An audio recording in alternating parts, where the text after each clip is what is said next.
বিসমিল্লাহির রহমানির রহিম। পরম করুণাময় ও অসীম দয়ালু আল্লাহর নামে শুরু। ومن أحسن قولا ممن دعا إلى الله وعمل صالحا وقال إنني من المسلمين।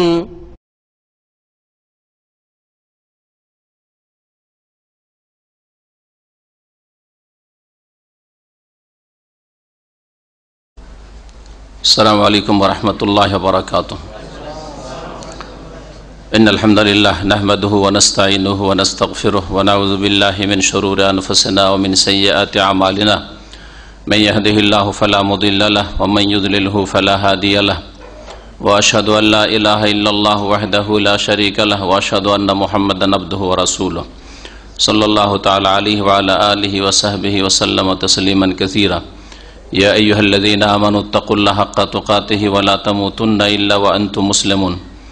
يا أيها الناس اتقوا ربكم الذي خلقكم من نفس واحدة وخلق منها زوجها وبث منهما رجالا كثيرا ونساء واتقوا الله الذي تساءلون به والأرحام إن الله كان عليكم رقيبا.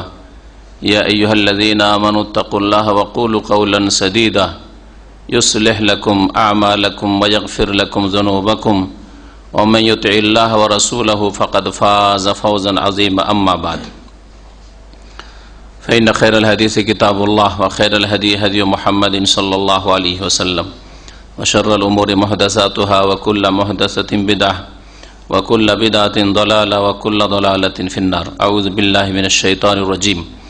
ولا تطع كل حلاف مهين هماز مشاء بنميم مناع للخير معتد أثيم عتل بعد ذلك زنيم أن كان ذا مال وبنين إذا تتلى عليه آياتنا قال أساطير الأولين.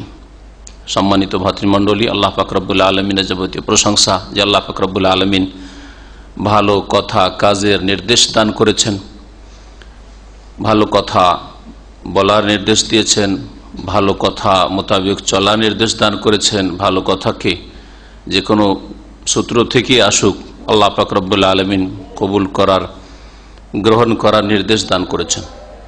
আর মন্দ কথা কাজ থেকে আল্লাহ পাক নিষেধ করেছেন। যেসব মন্দ কাজ মানুষের দিনের ক্ষতি করে, দুনিয়ার ক্ষতি করে, ইহকালের ক্ষতি করে, পরকালের ক্ষতি করে, সম্পর্কের ক্ষতি করে, এসব কথা কাজ থেকে আল্লাহ পাক রব্বুল আলামিন কঠোরভাবে নিষেধ করেছেন মানুষকে। সালাত এবং সালাম নাযিল হোক মুহাম্মদ রাসূলুল্লাহ সাল্লাল্লাহু আলাইহি সাল্লামের উপর, যিনি তার উম্মতকে যেমন আকীদার কথা শিখিয়েছেন, সহি আকীদা, সঠিক বিশ্বাসের কথা, বিশুদ্ধ ইবাদত শিখিয়েছেন, তেমনি উত্তম চরিত্র গঠনের নির্দেশ দান করেছেন।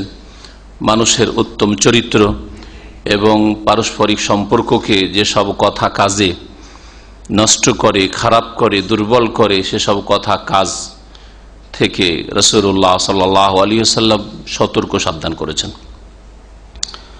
আজকের আমাদের আলোচনার বিষয়বস্তু এইরকমই একটা বদচরিত্র সম্পর্কে, যে বদচরিত্র মানুষের মধ্যে থাকলে সম্পর্কের অবনতি ঘটে, মানুষ সমাজে শত্রুতা সৃষ্টি হয়, বিদ্বেষ সৃষ্টি হয়, কলহ বিবাদ শুরু হয়ে যায়, আর ভালো সম্পর্ক হঠাৎ করে একেবারে খারাপ হয়ে পড়ে। আর তা হচ্ছে চুগলি করা বা চুগলখড়ি করা, একজনের কথা আর একজনকে পৌঁছানো, লাগানো, ফিতনা ফাসাদ সৃষ্টির উদ্দেশ্যে, সম্পর্ক খারাপ করে দেওয়ার উদ্দেশ্যে, সৎ উদ্দেশ্য নয়, সংশোধনের উদ্দেশ্য নয়, সংস্কারমূলক নয়, গঠনমূলক নয়, বরং সেটা ফিতনা ফাসাদের উদ্দেশ্যে, সম্পর্ক খারাপ করার উদ্দেশ্যে, যাকে আরবি ভাষায় নামিমা বলা হয়। এই নামিমা ছাড়াও অন্য অন্য নাম রয়েছে এই কুচরিত্রের। এই চরিত্র যারা কাফের মুশরিক তাদের মধ্যে তো রয়েছেই। মুসলিম সমাজের যারা হালাল হারাম, জায়েজ নাজায়েজ, গুনাহ আর নেকির পার্থক্য তেমন করে না, তাদের মধ্যে তো রয়েছেই। কিন্তু অনেক ভালো মানুষ যাদেরকে বলা হয় আকীদার ক্ষেত্রে ভালো মানুষ, সহি আকীদায় বিশ্বাসী, ইবাদতের ক্ষেত্রে বিশুদ্ধ ইবাদত করার চেষ্টা করে, কিন্তু আখলাক চরিত্রের ক্ষেত্রে এই রকম দিকগুলির খেয়াল রাখে না। জেনে শুনে হোক অথবা অজান্তে হোক, অচেতন অবস্থায় হোক, এমন গুনাহ করে যেই গুনাহ কাবিরা, কিন্তু সেটাকে কাবিরা মনে করে না, অথবা সে তার অনুভূতিতে নেয় না যে আমি কাবিরা গুনাহ, বড় গুনাহ করে ফেললাম।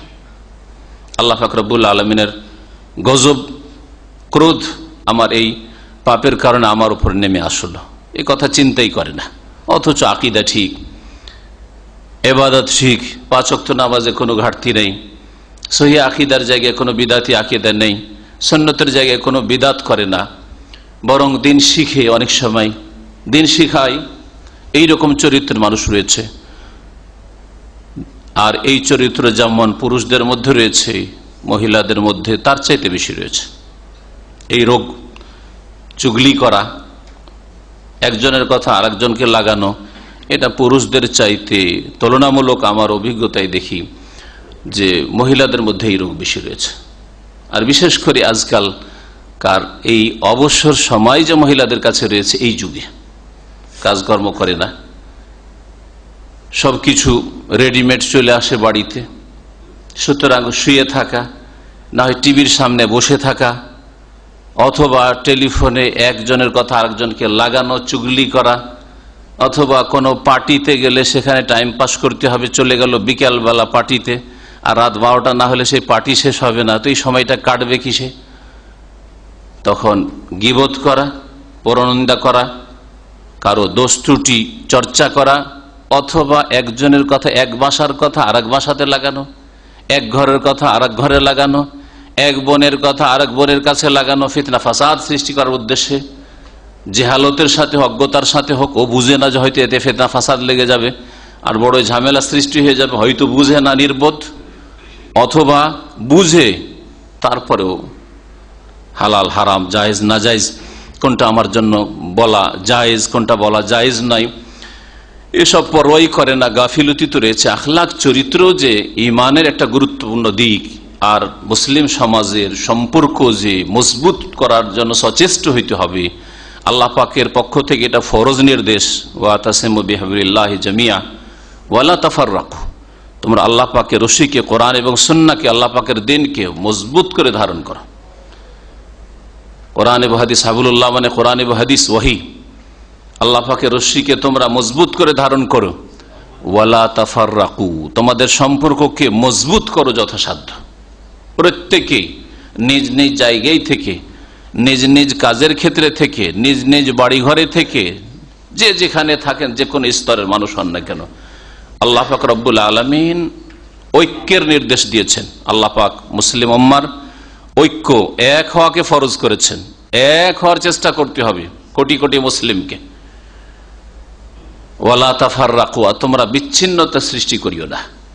আর এই চুগলি করা বিচ্ছিন্নতা সৃষ্টি করে, অন্তরে এমন ভাবে ফাটল সৃষ্টি করে দেয় যে আর অন্তরকে জড়ানো সম্ভব হয় না।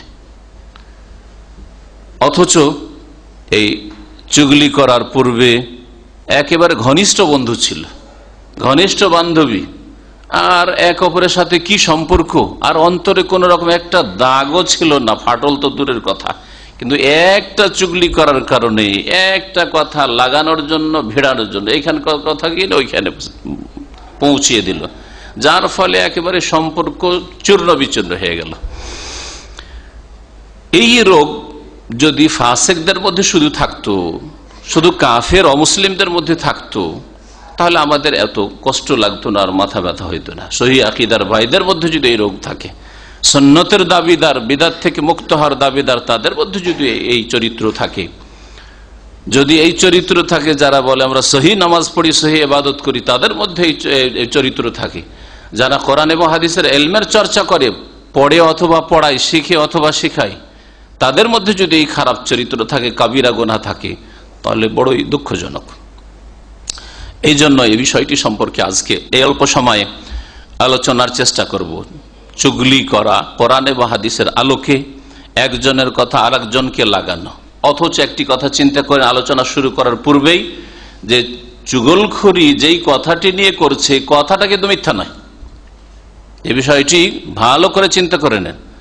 আসলে একজন আর একজন সম্পর্কে কোনো একটা কথা বলেছে, হয়তো কথা সত্য যে কথা বলেছে, কিন্তু কথাটাকে আপনি নিলেন আর ছো মেরে নিয়ে গিয়ে যার সম্পর্কে বলেছে তার কাছে পৌঁছে দিলেন। আরে জানেন আপনার সম্পর্কে এইরকম কথা বলছিল, আপনার সম্পর্কে তার এইরকম মনোভাব। কথাটা কি সত্য নয়? ঘটনা কি সত্য নয়? বলেছে ঠিক, কথা যেটা বলছে তাতে বাড়ায়নি। যদি বাড়াইতো তাহলে এর নাম হইতো তোহমত বা বহতান, মিথ্যাপবাদ কোরআনের ভাষায়। সুবহানাকা হাযা বহতানুন আযীম। আয়েশা রাদিয়াল্লাহু তাআলা আনহার চরিত্র খারাপ হয়নি, আর মিথ্যাপবাদ হয়েছে, একে বহতান আল্লাহ বলেছেন, বা ইত্তিহাম, তুহমাত, মিথ্যাপবাদ। কিন্তু এটা মিথ্যা কথা নয়। তারপরে এটা হচ্ছে সিদ, কথা সত্য, কাযিব না, মিথ্যা নয়। মিথ্যাকেও তো আল্লাহ হারাম করেছেন, মিথ্যাকে আল্লাহ পাক হারাম করেছেন। এটা ঘটনা সত্য, কথা সত্য, কিন্তু আপনার এই কথাটাকে নিয়ে আরেক জায়গায় পৌঁছে দেওয়া, এতে কোনো লাভ নেই, বরং ক্ষতি রয়েছে। মুসলিম উম্মার, মুসলিম ভাই বোনদের মধ্যে ঐক্য আসলো না, ভালোবাসা সম্প্রীতি গড়ে উঠলো না, গড়ানো হইল না, ভাঙা হইল, চূর্ণ বিচূর্ণ করা হলো, সম্পর্কে বিচ্ছিন্নতা সৃষ্টি করা হইল, যার ফলে সত্য কথা পৌঁছালেও সেটা কি হারাম, কাবিরা গুনাহ। পক্ষান্তরে আগামীতে আমার আলোচনার ভিতরে এমন একটি বিষয়ের কথা বলবো যে কথা মিথ্যা, কিন্তু মিথ্যা কথা বলা কি বললাম হারাম, কিন্তু কথা মিথ্যা হওয়া সত্ত্বেও আপনার উদ্দেশ্য সৎ বলেই সেই কথা, সেই মিথ্যা বলা জায়েজ। এইরকম শরীয়তে নজির রয়েছে। যদি এটা ছুটে যায় তো স্মরণ করাই দেবে যে এমনও ক্ষেত্র আছে দ্বীন ইসলামে বা মুসলিম জীবনে যে কথাটা মিথ্যা, কিন্তু আপনার উদ্দেশ্য যেহেতু সৎ, অসৎ উদ্দেশ্য নয়, আর আপনি এটা দিয়ে ভাঙতে চান না, গড়তে চান, গঠন করতে চান, সেই জন্য সেটা কি জায়েজ, শুধু জায়েজ না, প্রশংসিত। সেটা হচ্ছে প্রশংসিত, একটা হচ্ছে জায়েজ। জায়েজ মানে দুদিকে সমান, করলেও চলে, না করলেও চলে, বললেও চলে, না বললেও চলে। যে কোনো খাবার জায়েজ, হালাল খাবার জায়েজ, আপনার জন্য ফরজ নেই যে ওটা খেতে হবে, সুন্নত খেতে হবে, মুস্তাহাব খেতে হবে, তাই না? আপনার সমুদ্র বিচে যাবেন ঘোরাফেরার জন্য, আপনি আল্লাহর ইবাদত নষ্ট করেন, জায়েজ, যেতে হবে আর যেতে হবে না, দুটোই সমান, এটাকে জায়েজ বলা হয়। এই যে দুটো সমান নাই, বরং এই মিথ্যা কথাটা বললেন তো প্রশংসিত, এতে নাকি হবে। এমনও বিষয় রয়েছে যে মিথ্যা কথা বললে নেকি হয়, আর চুগলখড়ি এমন খারাপ কাজ যে এই সত্য কথাকে আরেক জায়গায় বললে কি হয়, কাবিরা গুনাহ হয়। এই ভূমিকার পরে শোনেন কোরআন এবং হাদিস যে আল্লাহ পাক রব্বুল আলামিন এই চুগলি করা সম্পর্কে কি বলেছেন। তার রাসূল সাল্লাল্লাহু আলাইহি সাল্লাম চুগলখোর যে চুগলি করে এবং এই চুগলি করা যে বদ স্বভাব, এদের সম্পর্কে কি বলেছেন।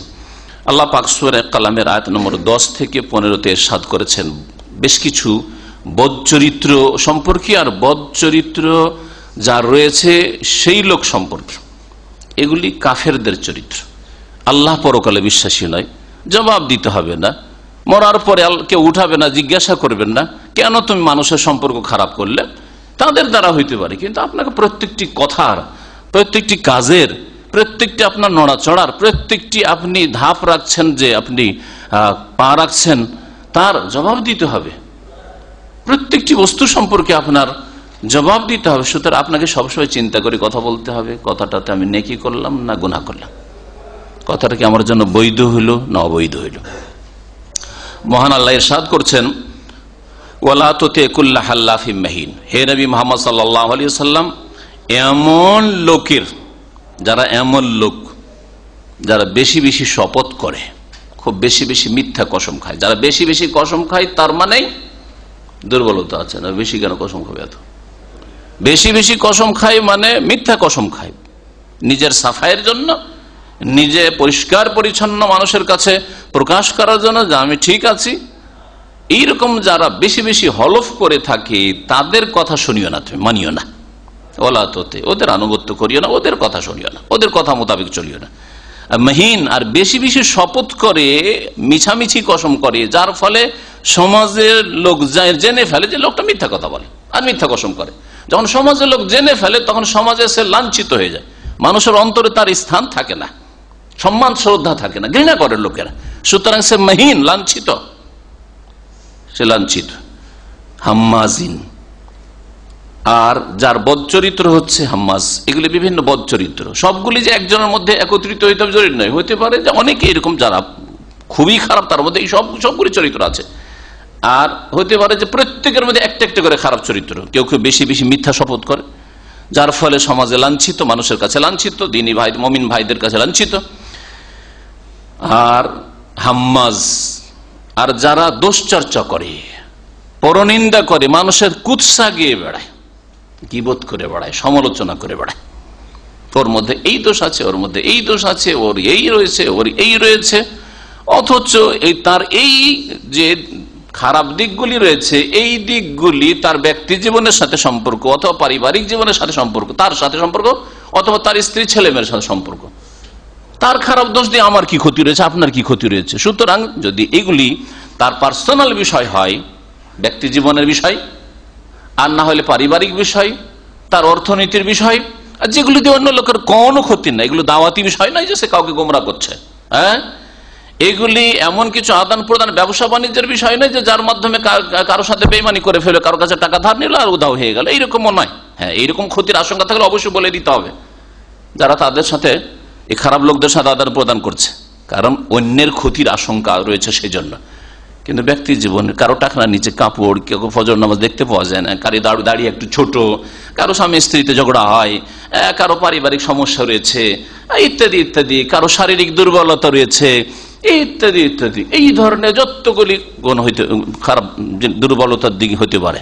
হ্যাঁ, তো এইরকম দিকগুলি সম্পর্কে দোষ চর্চা করাকে গীবত, আর গীবত হারাম। গীবত মানে ওর মধ্যে দোষগুলি আছে, কথা সত্য, গীবতটা ওই রকমই। হ্যাঁ, আর দোষগুলি চর্চা করে বেড়াচ্ছে, অন্য লোকের সামনে বলছেন তার মানহানি করার জন্য, সংশোধনের জন্য, চোখের আড়ালে বলছেন, সংশোধনের জন্য হইলে তাকে সামনে বলতেন, তার সংশোধন হয়ে যাবে তার মাধ্যমে, এই উদ্দেশ্যে।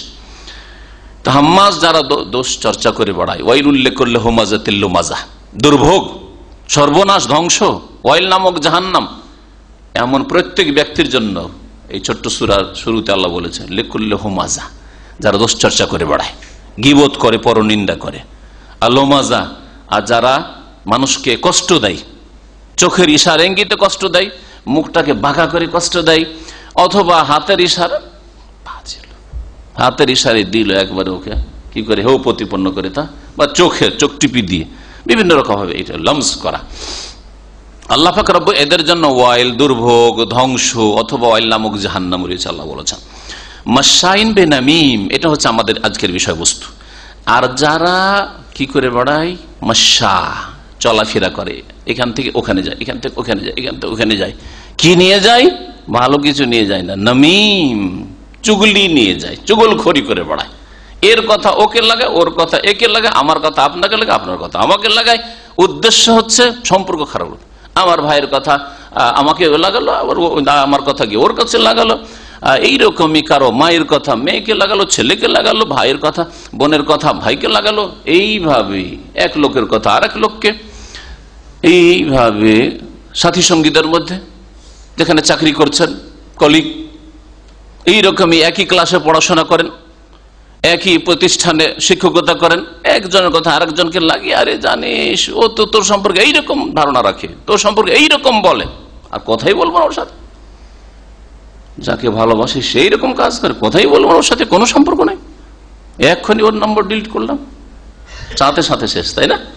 মাশাইন বেনামিম, এদের কথা শুনেও না। যারা চুগলখড়ি করে বেড়ায়, এর কথা ওকে লাগিয়ে বেড়ায়, তাদের কথা শুনিও না, তাদের কথা মানিও না, তাদের সাথে সম্পর্ক রাখিও না। হে মুহাম্মদ সাল্লাল্লাহু আলাইহি ওয়াসাল্লাম, আল্লাহ পাক নবী মুহাম্মদ সাল্লাল্লাহু আলাইহি ওয়াসাল্লাম বলছেন মান্নাইল খাইর। আর এইরকম বদ চরিত্র হচ্ছে এই খারাপ লোকদের, যারা কল্যাণের কাজে বাধা সৃষ্টি করে। যেখানে একটা ভালো কাজ করে, দিনই কাজ করতে যাবেন, বাধা সৃষ্টি করবে যে কোনো ভাবে। মুতাদিন, বাড়াবাড়ি করে, সীমা লঙ্ঘন করে। আসিম, আর পাপিষ্টেরা। উতুল্লিন, আর কঠোর স্বভাব। তাহলে কঠোর স্বভাব হওয়া খুব খারাপ চরিত্র, এটাও কাবিরা গুনাহ, আমরা চারিত্রিক গুনাহ। বাদা যালিকা জানিম, এর উপরন্তু হচ্ছে সে কুখ্যাত। জানিমের কেউ কেউ বলেছে জারুর সন্তান, বিশেষ বিশেষ একটা লোক যে মক্কার বড়ই পুঁজিপতি ধনাঢ্য লোক ছিল, যার কাছে অনেক ধন সম্পদ ছিল, মক্কার সবচেয়ে বড় ধনী। তার সম্পর্কে আল্লাহ পাক রব্বুল আলামিন বলেছেন যে এ কুখ্যাত, এ বদচরিত্র, আর এর মধ্যেই খারাপ দোষগুলি আছে।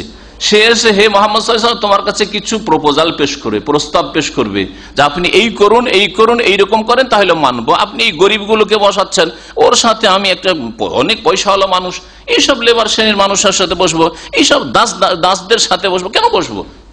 এই করেন না, ওলা তোতে এইরকম লোকের কথা শুনিও না, কারো পয়সা দেখে কথা শুনিও না, কারো রূপ চেহারা দেখে আর কারো নেতৃত্ব দেখে কথা শুনিও না, কারণ এরা হচ্ছে বদচরিত্র। কেন এই বদচরিত্রগুলো? মানুষের চরিত্র কেন খারাপ হয়? যখন দেখে যে পরোয়া করি না, কে আমার সাথে থাক আর না থাক। কখন এটা হয়? আনকানা জামালি ওবানিন, কারণ সে অনেক ধনওয়ালা, ধন দৌলতওয়ালা হয়েছে, জামাল ওবানিন, আর অনেক জনের মালিক, ছেলের অভাব নেই। আমাদের দেশে বলে আঞ্চলিক ভাষায় লাঠির অভাব নেই। আরে কি রে, কি করে নেবে? আমার 10টা ছেলে আছে, আমার গোটা বংশ আছে, আমার বংশ বড় আছে, হ্যাঁ, আমার পিছনে অনেক লোক আছে, আমি এই পার্টি করি, ব্যাকগ্রাউন্ড আমার মজবুত আছে। তো এইগুলিতে হয় কি, মানুষ তখন অবাধ্য হয়ে যায়, আল্লাহ পাকের অবাধ্য হয়ে যায়, বেপরোয়া হয়ে যায়, যার ফলে এই চুগলখড়ি করলেই কি, এর সাথে সম্পর্ক থাকলেই বা কি, না থাকলে কি, এর সাথে আমার যোগাযোগ থাকলেই বা কি, আমার সাথে কথা বললেই বা কি, আর না বললেই বা কি, এইটা হয়ে যায় আনকানা জামালি ওবানিন। আল্লাহ পাক রব্বুল আলামিন এই বড় রোগের কথা একাধিক আয়াতে বলেছেন। আর এক সূরায় আম্পারা সূরা আল্লাহ বলছেন কাল্লা ইন্নাল ইনসানা লা ইয়াতগা, শোনো মানুষ কিন্তু বাড়াবাড়ি করে। আল্লাহ বলছেন ইন্নাল ইনসানা লা ইয়াতগা, মানুষের স্বভাব কি হচ্ছে? আসল স্বভাব, এর ব্যতিক্রম অল্প কিছু লোক। এই জন্য বলছেন আসল হচ্ছে মানুষের কি খারাপ স্বভাব? লা ইয়াতগা, সীমা লঙ্ঘন করে, বাড়াবাড়ি করে, কথায় বাড়াবাড়ি, চলাফেরায় বাড়াবাড়ি, মানুষের সাথে সম্পর্ক রাখার ক্ষেত্রে বাড়াবাড়ি, বেপরোয়া হয়ে যায়। কখন? আর আহুস্তাগনা, যখন নিজেকে মনে করে যে আমি কি হয়েছে, অভাব মুক্ত হয়ে গেছি, বেপরোয়া। আমার গ্রামের লোক আমার সাথে চললেই বা কি, না চললে কি, আমার বংশের ভাই বেরাদর আমার সাথে সম্পর্ক রাখলেই কি আর না রাখলে কি, আমার বিবাহ শাদীতে, আমার বাড়িতে পারিবারিক যেসব বিষয় রয়েছে আসলেই কি আর না আসলেই কি, তখন এরকম হয়ে যায়। হ্যাঁ, আমার স্কুলের ছেলেরা আমার স্টাফ আমার সাথে যোগাযোগ রাখুক আর নাই রাখুক, আমার কলিগরা আমার সাথে যোগাযোগ রাখুক আর না রাখুক, কারণ যথেষ্ট আমার জন্য যেটা আছে আমার কাছে। আর রাহস তাকা না, মানুষের ধন সম্পদ, ধন আর জন পেছনে লোক রয়েছে আমার, আর আমার টাকা পয়সার অভাব নেই, এটা মানুষকে পথভ্রষ্ট করে। এটা হচ্ছে মানুষের আসল স্বভাব, যেটা বড় মন্দ স্বভাব। এগুলি ছিল কয়েকটি আয়াত সূরা কালামের। আল্লাহ পাক সূরা হুজরাতের আয়াত নম্বর 12-তে ইরশাদ করেছেন, যারা মানুষের দোষ চর্চা করে আর একজনের কথা আরেকজনকে লাগায়, গীবত, আর ওই রকমই গীবতের কাছাকাছি হচ্ছে চুগলখড়ি করা। আল্লাহ পাক বলেছেন আইয়ুহিব্বু আহাদুকুম, তোমাদের কেউ কি পছন্দ করে আইয়াকুলা লাহমা আখিহি মাইতা, যে তার মৃত ভাইয়ের গোশত খাবে, মৃত ভাইয়ের গোশত খাবে। মৃত ভাইয়ের গোশত খেলে, মৃত কেউ মারা গেছে আর তারপর গোশত কেটে কেটে যদি খায়, তো ওই লোক কি টের পাচ্ছে? টের পায় না, তাই না? টের পাচ্ছে না। ওই রকমই ওর সংশোধন হলো না, যার বদনাম করছেন, যার সম্পর্কে কিছু কথা রটাচ্ছেন অথবা কিছু কথা পৌঁছে বাড়াচ্ছেন অন্য জায়গায়, চুগলি করেছেন, ও জানতে পারলো না, আর ভিতর ভিতর এমন পালপিটেশন হয়ে গেল যে সম্পর্ক সব নষ্ট হয়ে গেল। মৃত ভাইয়ের গোশত খাওয়া, মৃত লোকের গোশত খেলে যেমন কিছুই বলতে পারে না যে বাবারে আমাকে খেয়েও না, আমাকে কাটিও না, বলতে পারে না, ঠিক তেমনি এই লোকটা সম্পর্ক খারাপ করে দিলে কিছুই করতে পারলো না, সে জানতেই পারলো না, সে আর ভিতর খারাপ হয়ে গেছে সম্পর্ক। ও এখন পেরেশান আছে যে কি জন্য এর সাথে আমার সম্পর্ক, কি জন্য আমার সাথে কথা বলে না, কি জন্য আমার ক্ষতি করছে, কি জন্য আমাকে দেখলেই দূরে চলে যায়, বুঝতেই পারছে না, পেরেশান। চুগলখড়ি সম্পর্কে কথা, ফিতনা ফাসাদের জন্য, সম্পর্ক খারাপ করার জন্য, এক জায়গা থেকে আরেক জায়গায় পৌঁছানো সম্পর্কে রাসূলুল্লাহ সাল্লাল্লাহু আলাইহি ওয়াসাল্লামের 2-4টি হাদিস শুনে। হুযায়ফা রাদিয়াল্লাহু তাআলা আনহু থেকে বর্ণিত, তিনি বলছেন ক্বালা রাসূলুল্লাহ সাল্লাল্লাহু আলাইহি ওয়াসাল্লাম, রাসূলুল্লাহ সাল্লাল্লাহু আলাইহি ওয়াসাল্লাম বলেছেন লা ইয়াদখুলুল জান্নাতা নাম্মামুন, জান্নাতে প্রবেশ করবে না চুগলখোর ব্যক্তি। যে চুগলি করে বেড়ায়, একজনের কথা আরেকজনকে লাগায়, এক দলের কথা আরেক দলকে লাগায়, হ্যাঁ, এক ভাইয়ের কথা আরেক ভাইকে লাগায়, এক বোনের কথা আরেক বোনকে গিয়ে লাগায়, কি জন্য? সম্পর্ক খারাপ করার উদ্দেশ্যে, গড়ার উদ্দেশ্যে নয়, ঐক্যের উদ্দেশ্যে নয়, ভাঙার উদ্দেশ্যে, ফাটল ধরাবার উদ্দেশ্যে। অন্তরে ফাটল ধরুক, পরিবারে ফাটল ধরুক, হ্যাঁ, স্বামী স্ত্রীতে ফাটল ধরুক, হ্যাঁ, তারপরে এইরকমই সমাজে ফাটল ধরুক, এই উদ্দেশ্যে চুগলখড়ি এত খারাপ কাজ যে স্ত্রীর বিরুদ্ধে স্বামীকে বলে দিলে সাথে সাথে 3 তালাক দিয়ে দিবে। বিদাতি হলো তো 1 তালাক 2 তালাক নেই, একসাথে 3, তাই না? বলেন উদাহরণস্বরূপ, যদি কোন একজন মানুষ ইসলামের রূপ সুরত নিয়ে গিয়ে কোন একজন পুরুষকে বলে যে আপনার স্ত্রী সম্পর্কে আমি বিশ্বস্ত সূত্রে জানতে পারলাম তার কিন্তু চরিত্র খারাপ, তাহলে বিশ্বাস করে ফেলবে। আশেপাশের প্রতিবেশী যদি হয়, হ্যাঁ, একজন মহিলা যদি 5 ওয়াক্ত নামাজ পড়ে আর প্রতিবেশীর কোন ভাইয়ের স্ত্রী সম্পর্কে বলে যে আর জানেন আপনার স্ত্রী কিন্তু চরিত্র খারাপ, দেখলি বোঝা যায় ও খারাপ লোকদের সাথে ওর যোগাযোগ, ওর ঘরে যে কোনো লোক আসে, একটা কথা দিয়ে সাথে সাথে সম্পর্ককে ছিন্ন ভিন্ন করে দিতে পারে। আর এইরকম উদাহরণ প্রত্যেকটি ক্ষেত্রে নিতে পারেন আপনি। কত ভালোবাসা আর কত মহাব্বত আর কত সুন্দর একটা ফ্যামিলি গড়ে উঠেছিল, পরিবার গড়ে উঠেছিল, সমস্ত ধ্বংস করে দিল একটা কথাতে। কথাটা বলতে হয়তো 2-3 সেকেন্ড লাগে না। তো নবী করিম সাল্লাল্লাহু আলাইহি ওয়াসাল্লাম এর জন্য বলছেন যে জান্নাতে যাবে না কে? নাম্মাম, চুগলখোর, যে চুগলখড়ি করে বেড়ায়, কথা লাগিয়ে বেড়ায়, জান্নাতে যাবে না। অর্থাৎ প্রথমখানে জান্নাতে যাবে না, যদিও তার তৌহিদ ঠিক থাকে, শিরক করেনি, বিদআত করেনি, নামাজ ছাড়েনি, 5 ওয়াক্ত নামাজ পড়েছে, তারপরে প্রথমখানে জান্নাত যাবে না। জাহান্নামে জ্বলবে, কবর আযাবে জাহান্নামের শাস্তি পেয়েছে, জাহান্নামে জ্বলবে, তারপরে আল্লাহ পাকের রহমতে উঠে আসবে যখন তার পানিশমেন্ট, শাস্তি শেষ হবে। এটা জান্নাতে যাবে না যদি মুসলিম সম্পর্কে, কারণ মুসলিমও চুগলখোর হইতে পারে, যেমন কাফের হইতে পারে। তো মুসলিম তার ইসলাম ভঙ্গ করেনি, শিরক করে মারা যায়নি, হ্যাঁ, নামাজ ছেড়ে মারা যায়নি, তাহলে তো জান্নাত পাওয়া আশা করা যায়, তাই না? কিন্তু জান্নাত গেলেও ইয়াদখুলুল জান্নাতা দুখুলান আউয়ালিয়ান, প্রথমখানে জান্নাত যাবে না। আর যদি এই চুগলখড়ির পাপের সাথে তার কুফরির পাপ থাকে, কবর মাজার পূজার পাপ থাকে, বড় থাকে, অথবা বেনামাজি হওয়ার পাপ থাকে, নামাজি পড়েনি, ইমান ভঙ্গ করেছে, ইমান ভঙ্গের যে আরো যে 10টি কারণ রয়েছে সেগুলির কোন একটি থাকে, তাহলে কোনোদিন জান্নাতে যাবে না, কোনোদিন জান্নাতে যাবে না, চিরকাল জাহান্নামে থাকবে। আর অতিরিক্ত শাস্তি হবে তার এই চুগলখড়ির পাপের, এই কাবিরা গুনার। মুত্তাফাকুন আলাইহি হাদিস বুখারীতে রয়েছে, মুসলিমে রয়েছে যে চুগলখোর জান্নাতে যাবে না। ফি সহিহ মুসলিম, সহিহ মুসলিমে আরেক ভাষা দিয়ে রয়েছে, নবী করিম সাল্লাল্লাহু আলাইহি ওয়াসাল্লাম বলেছেন লা ইয়াদখুলুল জান্নাতা কাত্তাতুন, জান্নাতে যাবে না চুগলখোর। তাহলে চুগলখোরকে নাম্মাম বলা হয় নামিমা থেকে, চুগলখড়ি নামিমা। আর কাত্তাত কাকে বলা হয়? ভাষ্যকাররা বলেছেন হাদিসের যে কাত্তাত হচ্ছে আল্লাযী ইয়াতাসাম্মাউ আলাল কওম ওয়া হুম লা ইয়ালামুন সুম্মা ইউনিম্মু বা ইয়ানুম্মু, যেই ব্যক্তি কি করে কোন এক সম্প্রদায়ের অথবা ব্যক্তির কথা শুনল, মনোযোগ দিয়ে শুনছে, মনে হচ্ছে আপনারই লোক, আপনি কোন আলাপ আলোচনা করছেন, ওর মাঝখানে কারো একটা বিষয় উঠে গেছে, আপনি এক ভুল করেছেন, হয়তো বলিয়ে দিয়েছেন, এক ভুল হইলো আপনার, যে হয়তো বলেছেন তার সম্পর্কে। অথবা অনেক সময় আপনি জায়েজ গীবত করছেন, একজন লোক কাছে জিজ্ঞেস করছে যে শেখ আমি আমার মেয়ের বিয়ে দিতে চাই, আর একটা ছেলে আপনার এখানে পড়াশোনা করে, ওই ছেলেটা সম্পর্কে আপনার মতামত কি? আর 2-4 জন আরো দিনী ভাই বসেছিল, উদাহরণস্বরূপ বলছি, কিন্তু বসেছিল, তখন আমি বললাম যে না না না, ওর সাথে বিয়ে দিন না, ও ছেলে কিন্তু ভালো না। আমি জায়েজ বললাম না জায়েজ বললাম? গীবত তো করলাম, কিন্তু জায়েজ না জায়েজ? কারণ এই খারাপ ছেলে, আসলে যদি খারাপ হয়, আর এই খারাপ ছেলেকে এই মেয়েটা দিয়ে দিবে, এটা খেয়ানত হয়ে যাবে। আমি জানছি যে খারাপ, আমার কাছে পরামর্শ নিচ্ছে।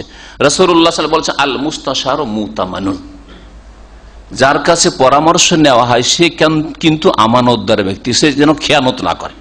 আমাকে জিজ্ঞেস করলো আর আমি দোষ জানি, হ্যাঁ, আর সে মেয়ের বিয়ে দিতে চায়, বোনের বিয়ে দিতে চায়, অথবা ব্যবসা বাণিজ্য করতে চাই, এর সাথে আমি কিন্তু পার্টনারশিপ ব্যবসা করতে চাই, আপনার কি মতামত? আমি জানছি যে ও হাত বাড়িল, ওর আমানতে দুর্বলতা, নামাজ ঠিক থাকলেও অথবা আকীদা ঠিক থাকলেও ওর আমানতে দুর্বলতা, হাত ভারী, তারপরে খুব এই দিকটা চারিত্রিক দিক দুর্বল।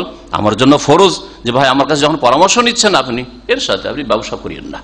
দু চারজন আশেপাশে হয়তো শুনছিল আর খুব মনোযোগ দিয়ে, মনে হচ্ছে আমারও হিতাকাঙ্ক্ষী শুনছিল, আর শোনার পরে কি বলে, আরে শেখ তো আপনার সম্পর্কে বললো, আপনার সাথে ওই লোকটি ব্যবসা করতে চাইছিল, আর শেখের কাছে পরামর্শ ছিল, আপনাকে নাকি আপনি নাকি পয়গাম দিয়েছেন, প্রস্তাব পাঠিয়েছেন অমুকের মেয়েকে, শেখের কাছে পরামর্শ। শেখ বলেছে না না না, বিয়ে দিয়ে তো খারাপ ছিল, দিল একেবারে সম্পর্ককে চন্ন বিচন্ন করে, তাই না?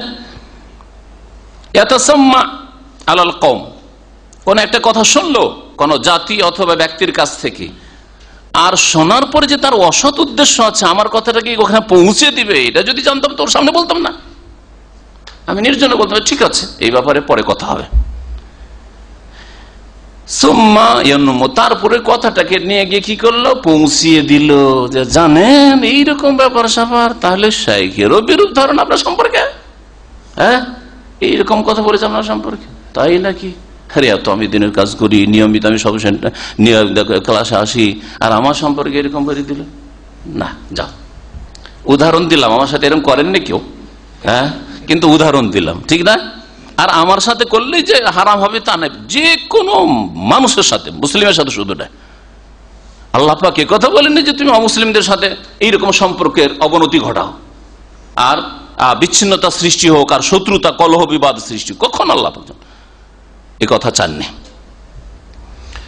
নবী সাল্লাল্লাহু আলাইহি তামান্নাউ লিকাল আদুওয়ে, শত্রুর মুখামুখি হবে, দুশমনের সম্মুখীন হবে আর ভিড়ে যাক, এটা কখনো আশা আকাঙ্ক্ষা করবে না।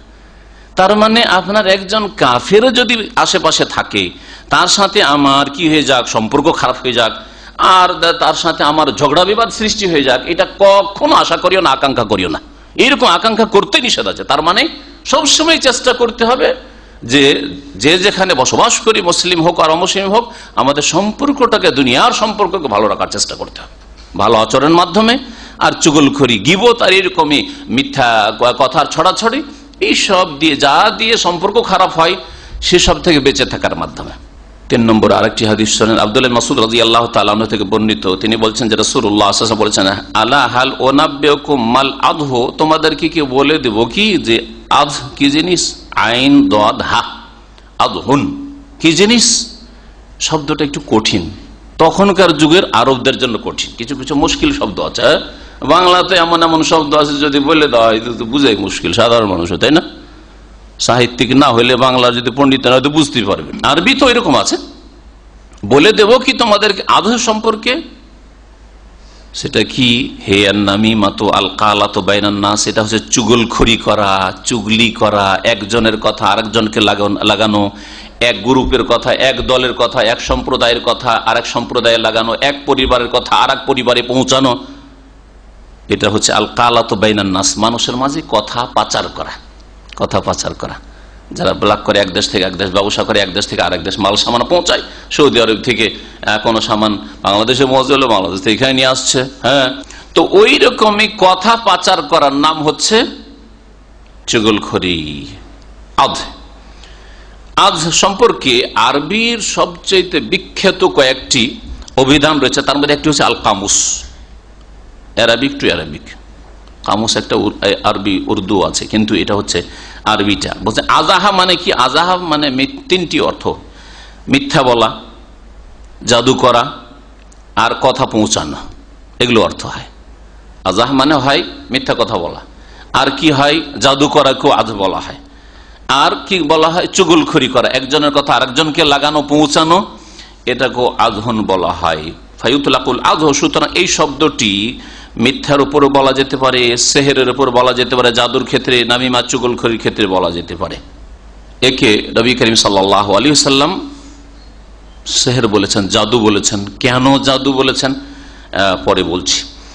এই আযহন বা চুগলখড়ি হচ্ছে এক রকমের জাদু, চুগলখড়ি হচ্ছে জাদু। অত তাতে কোনো মন্ত্রতন্ত্র পড়া হয় না, দেবদেবীর মন্ত্র পড়া হয় না, আর জিন শয়তানের মন্ত্র পড়া হয় না, হ্যাঁ, আর তাতে কোনো কুফরি কালাম পড়লো না, কিন্তু এমন কথা বলল যেই কথা দিয়ে সম্পর্ক ছিন্ন ভিন্ন করে দিল।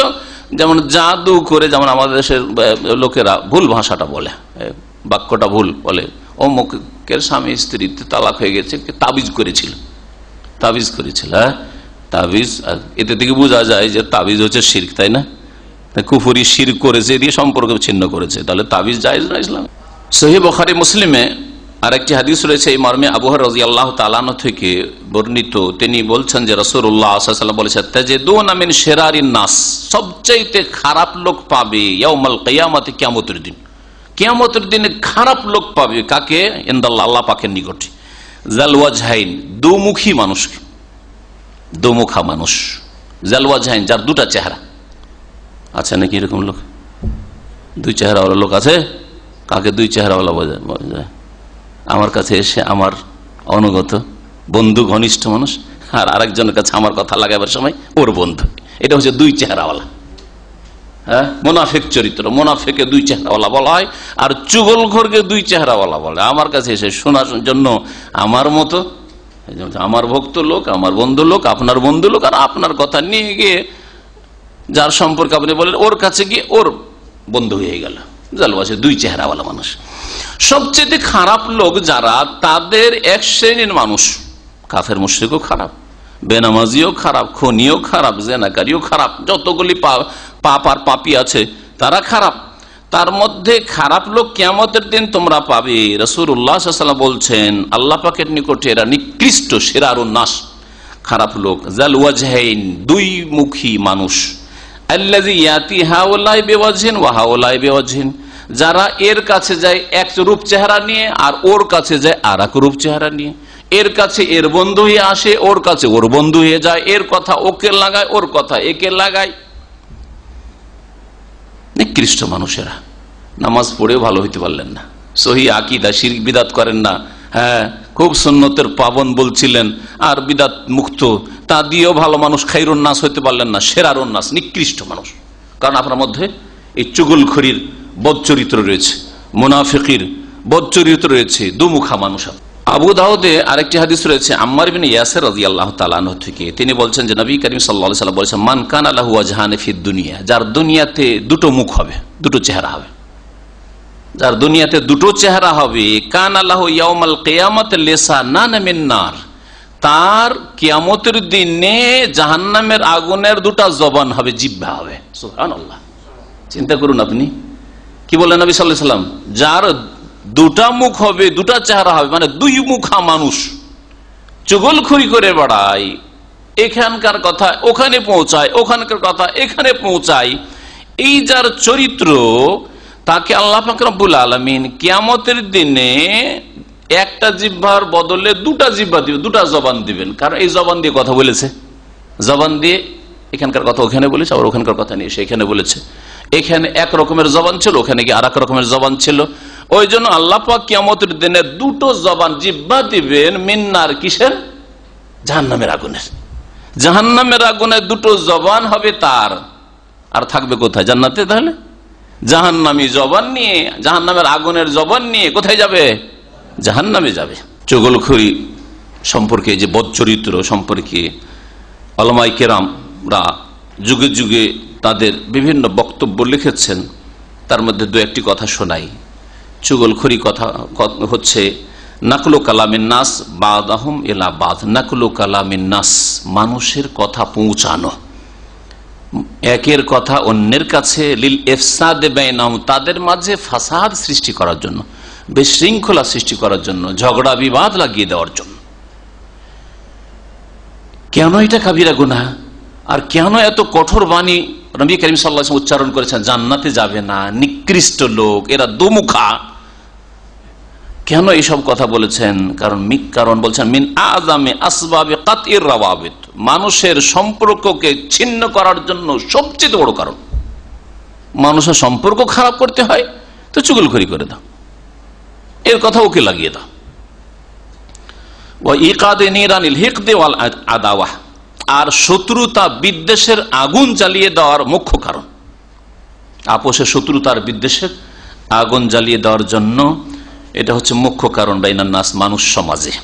ওয়াকাযাম্মাল্লাহ তাআলা সাহিব হাযাল ফিল, আর এইরকম বদ চরিত্রের মানুষের আল্লাহ পাক রব্বুল আলামিন নিন্দা করেছেন আর তাদের সম্পর্কে খুব কঠোর কথা বলেছেন। ওয়ালা তুতি কুল্লা হাল্লাফিম মাহিন হাম্মাজিম মাশাইম বিনামিম, সূরা কালামের আয়াত নম্বর 11। এই আয়াত আর এর সাথে আগে পরে আয়াতগুলি তাফসীর শুরুতে আমি করেছি। চুগলখোর ব্যক্তির শাস্তির কথা শোনেন কবরের জীবনে। আব্দুল্লাহ বিন আব্বাস রাদিয়াল্লাহু তাআলা আনহুমা থেকে বর্ণিত, তিনি বলছেন যে মাররান নবী সাল্লাল্লাহু আলাইহি ওয়াসাল্লাম বিহায়াতিন মিন হিতানিল মদিনাহ আও মক্কা, বলছে যে রাসূলুল্লাহ সাল্লাল্লাহু আলাইহি ওয়াসাল্লাম একদিন মদিনার কোন একটা বাগানের পাশ দিয়ে অতিক্রম করছিলেন, অথবা বর্ণনাকারী সন্দেহ হয়েছে অথবা মক্কায় কোনো বাগান, কিন্তু অন্য হাদিসে রয়েছে মক্কার কথা না, মদিনাই ছিল ঘটনাটা, মদিনার ঘটনা। রাসূলুল্লাহ একদিন বাগানের পাশ দিয়ে অতিক্রম করছিলেন। ফাসামিয়া সাওতা ইনসানাইনি ইউআযাবানি ফি কুবুরিহিমা, দুইজন লোকের বিকট শব্দ শুনলেন যাদেরকে তাদের কবরে আযাব দেওয়া হচ্ছে। এরা মৃত, কবরে দাফন করা হয়েছে, মারা গেছে, আর তাদের কবরে আযাব হচ্ছে। আল্লাহ পাক রব্বুল আলামিন রাসূলুল্লাহ সাল্লাল্লাহু আলাইহি ওয়াসাল্লামকে কখনো কখনো এইরকম শুনিয়ে দিতেন। সব সময়ের প্রমাণ আমাদের কাছে নেই যে সব সময় কবর আযাব জানতে পারতেন, কিন্তু কখনো কখনো আল্লাহ পাক রব্বুল নবী করিম সাল্লাল্লাহু আলাইহি ওয়াসাল্লামকে গায়েবের অদৃশ্যের অনেক কিছু শুনিয়ে দিতেন অথবা জানিয়ে দিতেন। যেমন মেরাজ সফরে গিয়ে গায়েবের অনেক কিছু দেখে এসছেন, অদৃশ্যের আযাবও দেখে এসছেন আর নিয়ামতও দেখে এসছেন, জান্নাত ভ্রমণ করে এসছেন আর জাহান্নামের বিভিন্ন দৃশ্য দেখে এসছেন। ঢুকতে চাইলেন জান্নাত, বলছেন না না না এখনো সময় বাকি আছে, এখান থেকে ফিরো, বাস দেখলে দেখে নাও, আর এখানে এটা তোমার ঘর, তো এখানে ঢুকা যাবে না, দেখে এসছেন। কিন্তু সব সময় না, সব সময়ের দলিল আমাদের কাছে নেই। তো নবী করিম সাল্লাল্লাহু আলাইহি ওয়াসাল্লাম কে কখনো কখনো আল্লাহ পাক এরকম দেখিয়ে দিয়েছেন কবর আযাব, যা সাধারণ মানুষ যদি জানতো বা দেখতো বুঝতে পারতো তো বেঁচে থাকতে পারতো না, সাথে সাথে সেন্সলেস হয়ে যেত, মারা যেত, ধ্বংস হয়ে যেত। যার ফলে এছাড়াও বহু হিকমত, তারপর সবচেয়ে বড় হিকমত যে আল্লাহ পাককে বিশ্বাস করতে হবে, আল্লাহ দিনকে বিশ্বাস করতে হবে, আর না দেখে যাতে পরীক্ষা রয়েছে, যদি দেখিয়ে দেওয়া হয় তো কি করা হলো, প্রশ্ন আউট করে দেওয়া হলো, ফাঁস করে দেওয়া হলো। ছাত্রকে পরীক্ষা নেবেন আর যদি তাদেরকে কোশ্চেন পেপার যদি তাদেরকে হাতে হাতে ধরিয়ে দেন যে যা যা প্রস্তুতি নিয়ে আয়, তারপরে পরীক্ষা দিতে, ফেল করবে কেউ?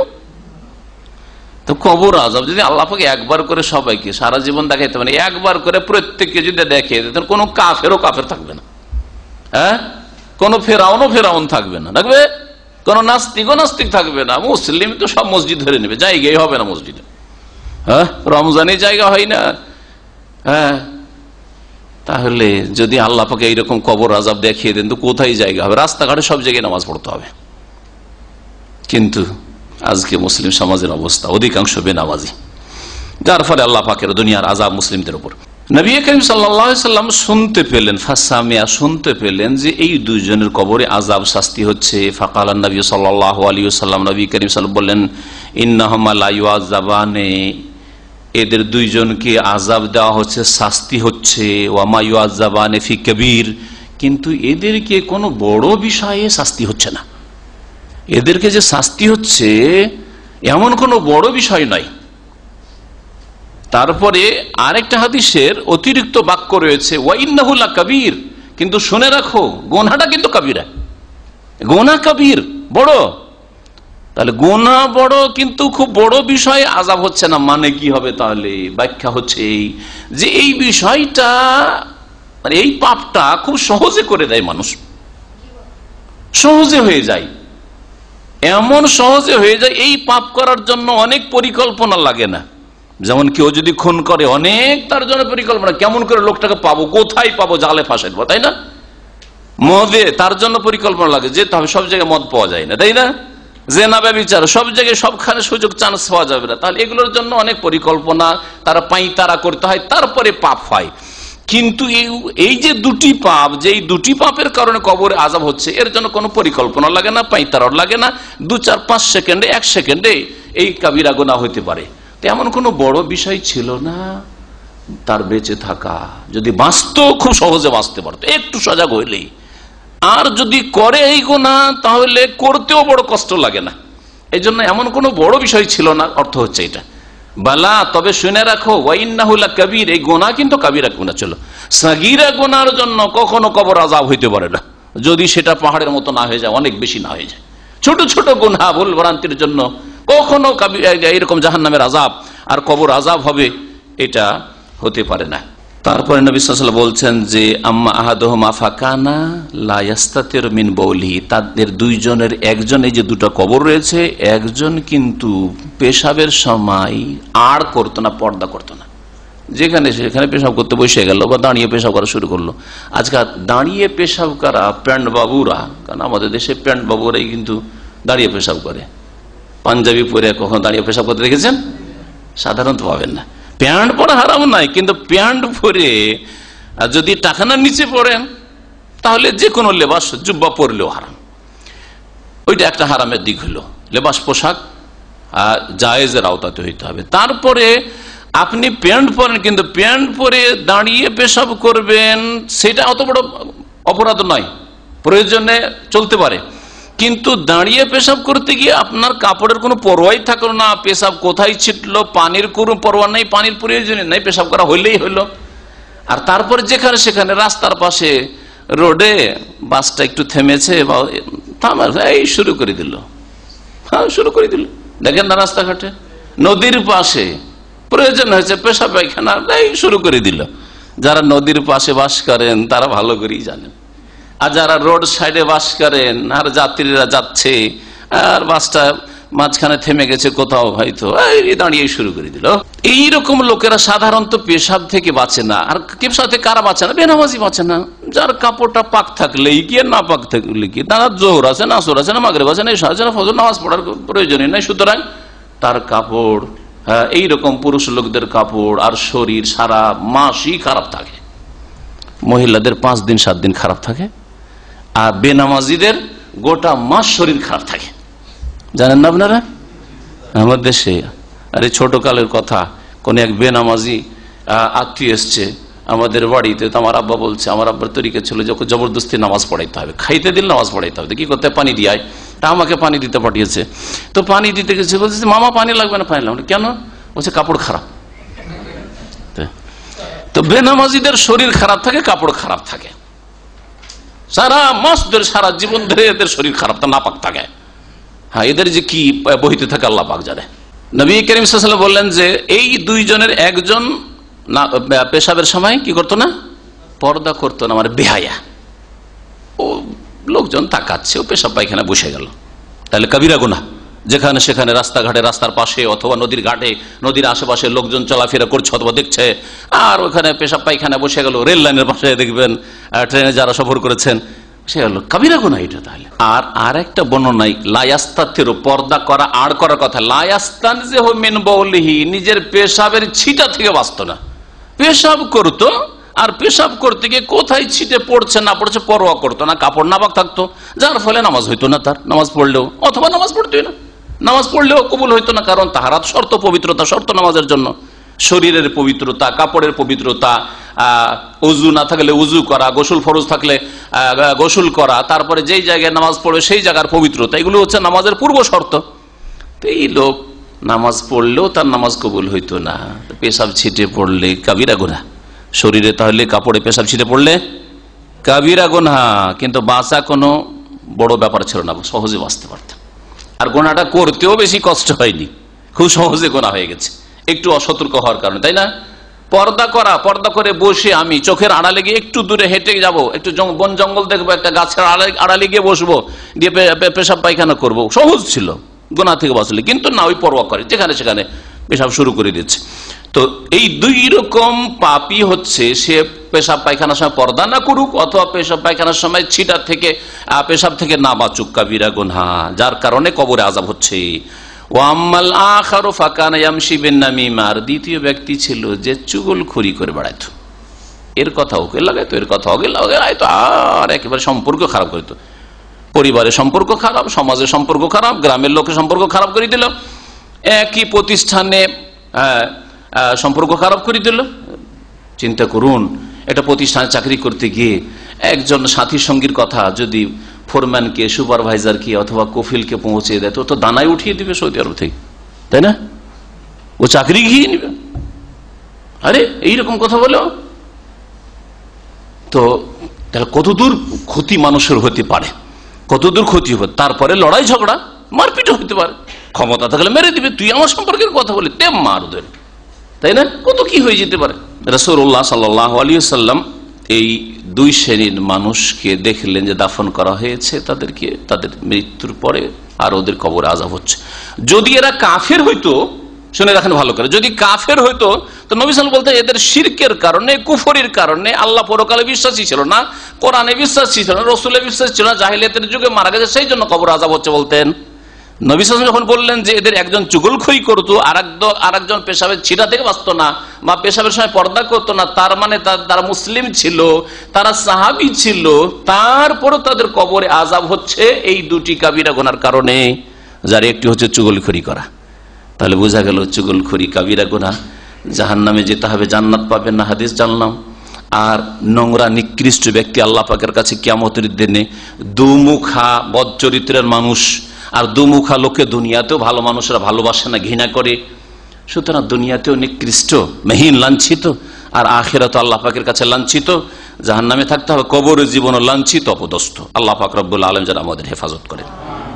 আল্লামা শেখ মোহাম্মদ সালেহ আল মুনাজ্জেদ, বড় একজন দায়ী, সৌদি আরবের, খবরে থাকতেন, এখন জিদ্দায় থাকেন, হাফিজাহুল্লাহ। তিনি বলছেন যে চুগলখড়ির বিভিন্ন রূপ রয়েছে, তার দু একটি রূপ তিনি উল্লেখ করেছেন, যদিও অনেকগুলির দিকে আমি ইঙ্গিত করেছি। তাখবিবুজ জাওজে আলা জাওজাতিহি, স্ত্রী সম্পর্কে স্বামীকে খারাপ করা, স্বামীর মগজে খারাপ কথা ঢোকানো, যে আপনার স্ত্রী ভালো না, আপনার স্ত্রী এরকম, আপনার স্ত্রী আপনার সম্পর্কে এইরকম ধারণা রাখে, বা আপনার স্ত্রীর চরিত্র খারাপ, এইরকমই স্বামী সম্পর্কে স্ত্রীর কাছে।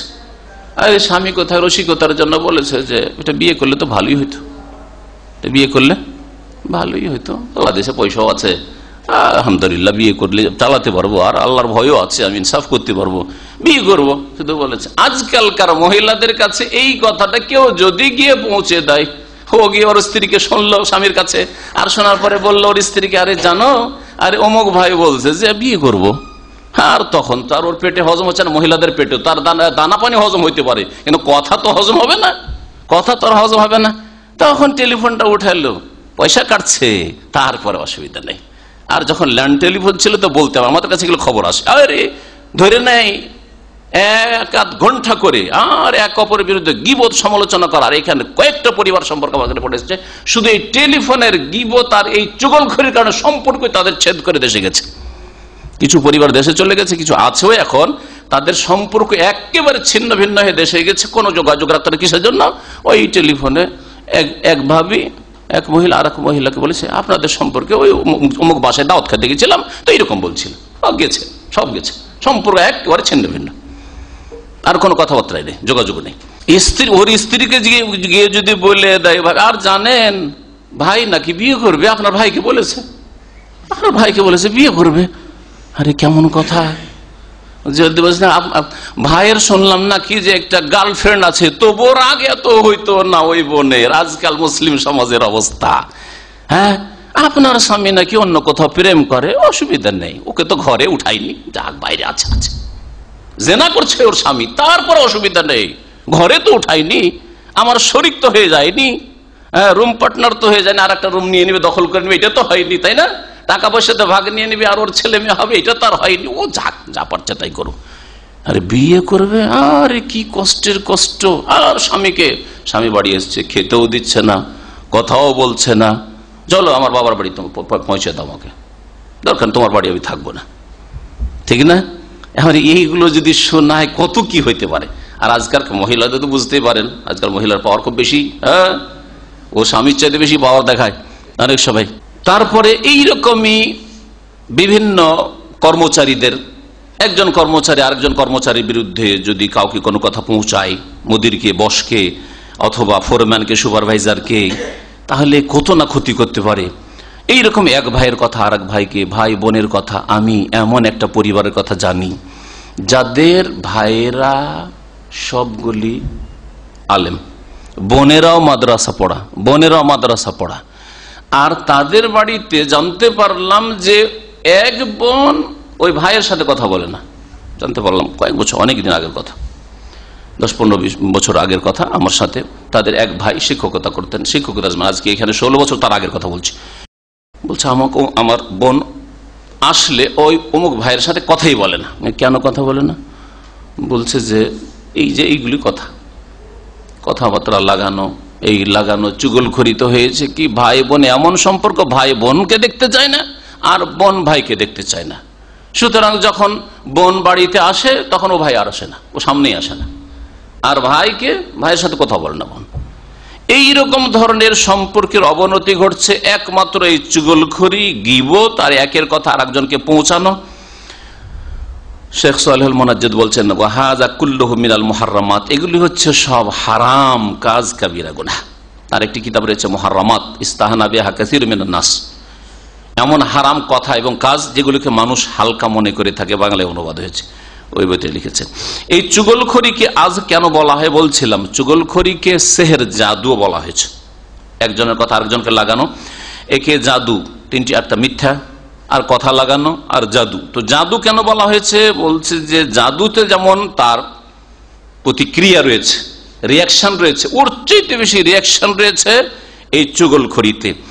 বলছেন ফাসাম্মাহা বুহতান ওয়া সিহরান লিমা ফিহা মিনাশ শাররি বাইনান নাস, এই চুগলখড়িকে সেহের, জাদু এই জন্য বলা হয়েছে যে এতে মানুষের মাঝে অনিষ্ট সৃষ্টি হয়ে যায়, অর্থাৎ কাটাকাটি, মারামারি, হানাহানি, বিদ্বেষ, কলহ শুরু হয়ে যায়।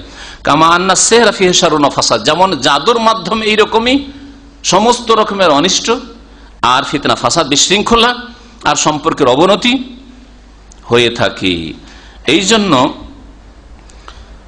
বলছেন যে কালা ইয়াহইয়া ইবনে আবি কাসির, ইয়াহইয়া ইবনে আবি কাসির প্রখ্যাত একজন ইমাম, তিনি ইমাম ইবনে আব্দুল বার থেকে বর্ণনা করছেন। ইমাম ইবনে আব্দুল বার মরক্কের তিনি একজন আলেম ছিলেন।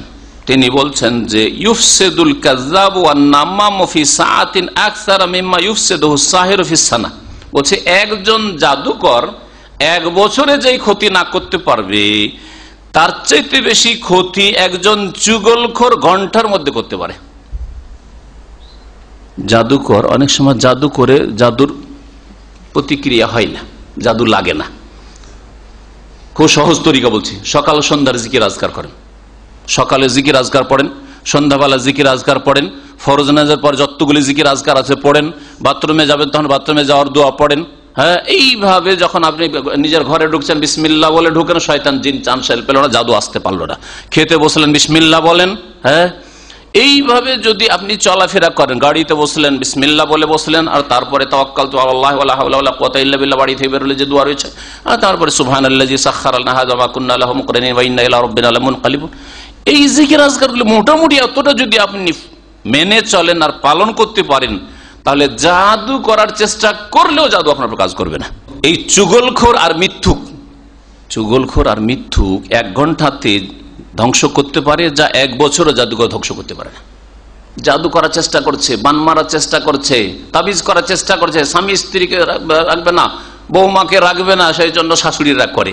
হ্যাঁ, এইরকমই, কিন্তু না পারছে না ক্ষয়ক্ষতি করার জন্য পারছে না, কারণ সে কোরআন হাদিস মোতাবেক জীবনযাপন করে, জিকির আজকার করে, কোনো চান্সই পায় না, জিন শয়তান চান্সই পায় না যে কখন একে ধরবার, এর উপরে অ্যাটাক করবে, অ্যাটাক করতে পারে না। কিন্তু চুগলখড়ি না, মানুষ চুগলখড়ি করে দিতে পারে, সকাল সন্ধ্যার জিকির হওয়া সত্ত্বেও তারপরে চুগলখড়ি হয়ে যেতে পারে।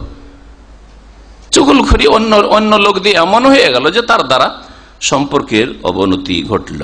এই হচ্ছে চুগলখড়িকে জাদু এই জন্য বলা হয়েছে, জাদু এমন ভাবে সূক্ষ্মভাবে কাজ করে যে কেমন করে লোকটাকে জাদু লেগে গেল, আর লোকটা এত সুস্থ ছিল, পাগল হয়ে গেল, এইরকম কেন হলো? ভালো মানুষ ছিল, কেমন একবার নিষ্ঠুর হয়ে গেল, স্ত্রীকে দেখতেই পারে না, ভালো মহিলা ছিল, স্বামীকে কত ভালোবাসতে, একবারে দেখতেই পারে না, কেন হঠাৎ হলো বুঝতেই পারছেন না। খুব সূক্ষ্ম জিনিস জাদু। ঠিকই তেমনি চুগলখড়ির মাধ্যমে সম্পর্ক যে ধ্বংস হয়ে যায়, এমন সূক্ষ্ম যে বোঝা যায় না, আরে ব্যাপারটা হইলো কি, আমার সাথে কথা বলছে না কেন, আমার সাথে খারাপ আচরণ করছে কেন, এর সাথে যতই ভালো করছে আমার মন্দ করছে কেন। কিন্তু ওইদিকে ভিতরে যে রোগ ধরে আছে, আপনার সম্পর্কে অনেক কিছু বলে দেওয়া হয়েছে যা আপনি আর সারাইতে পারছেন না, হয়তো অন্তরকে একেবারে চূর্ণ বিচূর্ণ করে দেওয়া হয়েছে। ইমাম ইবনে কাসির রহমতুল্লাহ আলাইহি, তাফসীর ইবনে কাসিরের লেখক, তিনি বলছেন কুলতু আন নামিমা তো আলা কিসমাইন, চুগলখড়ি দুই রকম। চুগলখড়ি বা নামিমা হচ্ছে দুই রকম। চুগলখড়িটা তো মন্দ আমাদের ভাষায়, বাংলা ভাষায়, বা চুগলি করা, কিন্তু নামিমা শব্দটি যদি ভালো গঠনমূলক উদ্দেশ্যে পৌঁছান কথা তো জায়েজ, এটা একটা। আর একটা হচ্ছে ধ্বংস করার জন্য সম্পর্ক, ভাঙার জন্য, বিচ্ছিন্নতার জন্য, ঝগড়া লাগিয়ে দেওয়ার জন্য যদি করেন তো সেটা হচ্ছে হারাম। বলছেন তারাতান তাকুন আলা ওয়াজহি তাহরিশে বাইনান নাস, মানুষের মাঝে কলহ বিবাদ সৃষ্টি করার জন্য, ওয়া তাফরিকে কুলুবিল মুমিন, মুমিনদের অন্তরকে বিচ্ছিন্ন করে দেওয়ার জন্য, ঝগড়া বিবাদ লাগানোর জন্য করা হয়। ফাহাজা হারামুন মুত্তাফাকুন আলাইহি, এটা হারাম, এতে কোনো দ্বিমত নেই। আপনার সম্পর্ক আরেক ভাইয়ের সাথে খারাপ করার জন্য যদি কোনো কথা পৌঁছানো হয় তো হারাম, এতে ইজমা রয়েছে, কোনো ইখতিলাফ নেই। আর যদি হয় এটা সংশোধনের উদ্দেশ্যে, মীমাংসার উদ্দেশ্যে, দুই দলে কলহ বিবাদ চলছে, ঝগড়া চলছে, দুটো গোষ্ঠীতে হোক, বংশে হোক, অথবা দুইজন ব্যক্তিতে হোক, ঝগড়া বিবাদ চলছে, মেটাবার জন্য এর কথা ওকে পৌঁছাচ্ছে, এর কথা ওকে পৌঁছাচ্ছে, এর কথা ওকে পৌঁছাচ্ছে, কিন্তু উদ্দেশ্য কি? মীমাংসা করে দেওয়া, কাছিয়ে দেওয়া, অন্তরকে কাছানো। এটা বলছেন যে ওয়াইতালাফে কালিমাতুল মুসলিমিন, মুসলিমদের কালিমা এক, মানে ঐক্য আসুক, ঐক্য আসুক। যদি এইরকম হয়, অথবা কাফেরদেরকে বিচ্ছিন্ন করার জন্য, কাফেররা এক হতে যাচ্ছে ইসলামের বিরুদ্ধে, ওদের মধ্যে বিচ্ছিন্নতা সৃষ্টি করব, এর জন্য আপনি কৌশল করেন, এই কাফের দলের কথা ওই কাফের দলে পৌঁছে দেন, এই কাফের দলের দাদা ওই কাফের দলে, কিছু হতে একেবারে মরিচ মশলা দিয়ে পৌঁছান, কোনো অসুবিধা নেই, জায়েজ রয়েছে এদেরকে বিচ্ছিন্ন করার জন্য। আর ইসলামের বিরুদ্ধে যারা ষড়যন্ত্র করছে, এদের ষড়যন্ত্রকে ধূলিসাৎ করার জন্য আপনি পৌঁছাচ্ছেন, সেই জন্য প্রশংসিত, শুধু জায়েজ নয়। বলেছিলাম শুরুতে যে বলবো, তাই না, যে কখনো কখনো কথা পৌঁছানো শুধু জায়েজ নয়, সত্য কথা শুধু নয়, মিথ্যা কথা একটু বাড়িয়ে সারিয়েও বলছেন, কিন্তু উদ্দেশ্য হচ্ছে মীমাংসা করা, ভালো মানুষদের মাঝে মীমাংসা করা। আর যারা ক্ষতি করার চেষ্টা করে তাদেরকে লাঞ্ছিত করা, তাদেরকে বিচ্ছিন্ন করা, গ্রুপিং, এই গ্রুপ বিচ্ছিন্ন করতে হবে, নাহলে এরা ফিতনা ফাসাদ সৃষ্টি করে দেবে। তাহলে কিছু মরিচ মশলা দিয়েও যদি কথা বলে তবুও শুধু জায়েজ নয়, প্রশংসিত। এই মর্মে কথা শুধু দাবি করলে তো হবে না, দলিল লাগবে, তাই না? নবী করিম সাল্লাল্লাহু আলাইহি ওয়াসাল্লাম হাদিস, রিয়াজুস সালিহিন হাদিসটা রয়েছে, নবী সাল্লাল্লাহু আলাইহি ওয়াসাল্লাম বলছেন লাইসাল কাযাব আল্লাযী ইউসলিহু বাইনান নাস ফায়ানমি খাইরা আও ইয়াকুলু খাইরান, ওই ব্যক্তি মিথ্যুক নয় যেই ব্যক্তি মানুষের মাঝে মীমাংসা করতে চায়, মিলিয়ে দিতে চায়, সমস্যার সমাধান করতে চায়। ফায়ানমি খাইরা, কল্যাণকে বৃদ্ধি করে, অকল্যাণকে বৃদ্ধি করে না, কল্যাণকে বৃদ্ধি করে। কোনো কারণে স্বামী স্ত্রীতে সম্পর্ক খারাপ হয়েছে, ভাই ভাই সম্পর্ক খারাপ হয়ে গেছে, এখন আপনি করলেন কি মাঝখানে সালিস, তৃতীয় পক্ষ, এক ভাইয়ের কাছে গেলেন, কি ব্যাপার, আপনি আপনার ভাইয়ের সাথে বা আপনার বোনের সাথে এরকম কেন, বা আপনার অমুক দিনই ভাইয়ের সাথে এরকম সম্পর্ক কেন? আরে বলছে ওর কথা বলেন না, ও আমার একেবারে বিরোধী হয়ে গেছে। না না না, কি বলেন আপনি, আমি তো ওর সাথে কথা বলে এলাম, ও তো আপনার খুব প্রশংসা করছে, আপনাকে অন্তর থেকে ভালোবাসে, যতটা ভালোবাসে আর যতটা বলেছে তার চাইতে আরেকটু মরিচ মশলা লাগিয়ে বললেন, আপনাকে অন্তর থেকে ভালোবাসে, আর খুব দুঃখিত যে আপনার সাথে সম্পর্ক খারাপ হয়ে গেছে, সে আপনার সাথে শিগগির মিলতে চায়, সাক্ষাৎ করতে চায়, কিন্তু সুযোগ পাচ্ছে না যে আপনার সাথে কি বাবার সাথে মিলে, ওইখানে বলে দিলেন কাছে, ওকে নিয়ে চলে এসছেন কাছে, এর কাছে আসলে কি ব্যাপার, আপনার ওই ভাইয়ের সাথে, বোনের সাথে, অথবা অমুক আত্মীয়র সাথে, দিনী ভাইয়ের সাথে, এর সাথে সম্পর্ক আপনার কিরকম? বলছে আর বলিয়ে না, ওর সাথে জীবনে কথা বলবো না। না না, এরকম কথা বলতে নাই, কেন? বলছে ও আমার সম্পর্কে এইরকম করেছে, এইরকম করেছে। না, আমি তো এখনই সাক্ষাৎ করে এলাম, কথা বলে আসলাম, ও তো আপনার সম্পর্কে খুব ইতিবাচক মানে ইয়ে রাখে, চিন্তাধারা রাখে, আর আপনাকে খুব ভালোবাসে, আর আপনার সম্পর্কে যা কিছু বললাম সব পজিটিভ, কোনো নেগেটিভ কথা বললো না, কোনো খারাপ কথা বললো না। আপনি কি বলছেন, খুব ভালো মানুষ, আর এবং আপনাকে খুব ভালোবাসে অন্তর থেকে, ও চাই আপনার সাথে মিলতে, অথচ এসব কথা বলেই নি যে মিলতে চাই, কি ভালো কি মন্দ কিচ্ছু বলেনি। একে দিল অর্ধেকটা রাস্তায় গিয়ে, তারপরে বলে চলেন একবার বসি, দুজনকে নিয়ে, দুই দলকে নিয়ে বসি, আর বসে কি মীমাংসা করে দিলাম। সুবহানাল্লাহ। লা খায়রা ফি কাসীরিন মিন নাজওয়াহুম ইল্লা মান আমারা বিসাদাকাতিন আও মারুফিন আও ইসলাহিন বাইনান নাস। আল্লাহ পাক বলছেন যে চুপিসারে কথা বললে তাতে কোনো কল্যাণ নেই, গোপনে গোপনে কানাকানি করছেন, ওতে কোনো ফায়দা নেই। হ্যাঁ, ইল্লা মান আমারা বিসাদাকা, তবে দান খায়রাতের কথা যদি হয়, আও মারুফ গঠনমূলক কথা হয়, ভালো কথা হয়, আও ইসলাহিন বাইনান নাস, অথবা মানুষের মাঝে যদি মীমাংসা করা আর সমস্যার নিষ্পত্তি করা যদি উদ্দেশ্য হয়, তাহলে অবশ্যই চুপি সারে কথা বলো, আর একবার এর সাথে বলো, ওর কথা একে লাগাও, এর কথা ওকে লাগাও, লাগিয়ে ভিড়াবার চেষ্টা করো, ভাঙার চেষ্টা করিও না, আর মিলিয়ে দেওয়ার চেষ্টা করো। তাহলে এই রকম করা যাবে। আর এই রকমই কাফেরদের মাঝে বা আল্লাহর শত্রু, আল্লাহর দিনের শত্রু, এইরকমই যারা ইসলামের ক্ষতি করে থাকে মুনাফিক, তাদের মাঝে বিচ্ছিন্নতা সৃষ্টি করার জন্য দেখছেন যে ওদের বড় গ্যাদারিং, আর ইসলামের ক্ষতি করতে চাই মুনাফিক অথবা কাফের, এরা সব খারাপ চরিত্রের মানুষ, ওদের মাঝে এখন বিচ্ছিন্নতা সৃষ্টি করতে হবে। নেতার সাথে তার ভক্তদেরকে লড়িয়ে দিতে হবে। কোন কৌশল আঁটেন যে কিভাবে লড়িয়ে দেওয়া যায়, একজনকে আরেকজনের সাথে লড়িয়ে দিতে হবে, লড়াবার চেষ্টা করেন। এই কাজ নুআইম বিন মাসউদ নবী করিম সাল্লাল্লাহু আলাইহি ওয়াসাল্লামের এক সাহাবী করেছিলেন। কখন? যখন কুরাইজার যুদ্ধ আর আহজাব খন্দকের যুদ্ধ হয়। খন্দকের যুদ্ধের সময় সমস্ত কাফের শক্তিগুলি আর ইহুদিরা যারা মদিনায় ছিল তারা এক হয়ে গেছিল, আর মুনাফিকরাও ভিতর ভিতর ওদের সাথে মিলে গেছে। এবারে মুসলিমদেরকে এখান থেকে মুহাম্মদ সাল্লাল্লাহু আলাইহি ওয়াসাল্লাম তার সাথীদেরকে একেবারে উৎখাত করে দেব, মদিনায় রাখবই না। এই ছিল তাদের পরিকল্পনা খন্দকের যুদ্ধে। সূরা আহজাবে যেসব কথা আল্লাহ বর্ণনা করেছেন। তো এই নুআইম বিন মাসউদ কি করলেন? এক দলের কাছে গেলেন, যাওয়ার পরে ইহুদিদের কাছে গেলেন, যাওয়ার পরে বললেন কি খবর তোমাদের? বলছে, আরে এই মুহাম্মদকে এখান থেকে উৎখাত করতে হবে, কিন্তু আমরা তো একা পারছি না, বাইরে থেকে বিভিন্ন গোত্রগুলো যে এসছে এদের আমরা সাথ দেব, আর আমরা ভিতর থেকে আরো।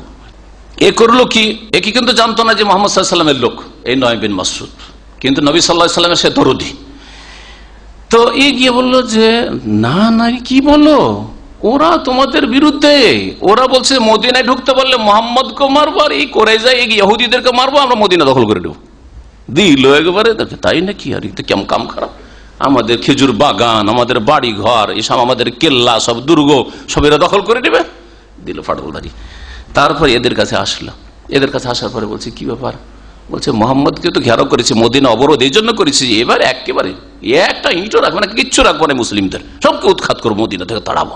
সমস্ত গোত্রগুলি, আহজাব, বিভিন্ন গ্রুপ, দল, কাফের শক্তি সব হাজির হয়েছে। বললো জি কি সাহস করো, কুরাইজা জানো, এক তো ইহুদিরা শক্তিশালী, ভিতরে আছে মোহাম্মদের সাথে আছে, আর মোহাম্মদের সাহাবীরা সাল্লাল্লাহু আলাইহি ওয়াসাল্লাম তার সাথী, এরাও শক্তিশালী।